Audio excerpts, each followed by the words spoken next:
জয়নিতাই, আমি অ্যাস্ট্রোলজার সুব্রত দে বলছি। আগস্ট মাসের রাশিফল পার্ট 2 নিয়ে আমি চলে এলাম। এই আগস্ট মাসে 4টে রাশি অর্থাৎ সিংহ, কন্যা, তুলা, বৃশ্চিক, 4টে রাশির ভাগ্য খুলে যাবে। সিংহ রাশির জাতক জাতিকাদের মান সম্মান বৃদ্ধি পাবে, কিন্তু অহংকার করা যাবে না। অহংকার করলেই কিন্তু বিপদ হতে পারে। তাই প্রতি রবিবার সূর্যকে জল দিন। কন্যা রাশির জাতক জাতিকারা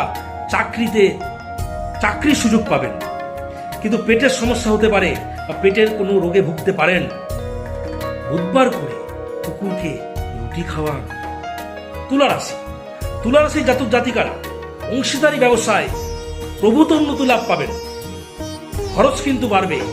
এই খরচ থেকে মুক্তি পাওয়ার জন্য বা ব্যবসা লাভবান হওয়ার জন্য শুক্রবার করে মা লক্ষ্মীকে সাদা ফুল দিন। বৃশ্চিক রাশির জাতক জাতিকাদের শত্রু দমন হবে, কিন্তু গুপ্ত শত্রু ক্ষতিও করতে পারে, সেদিকে সাবধানে থাকতে হবে। মঙ্গলবার করে কালো তিল দান করুন।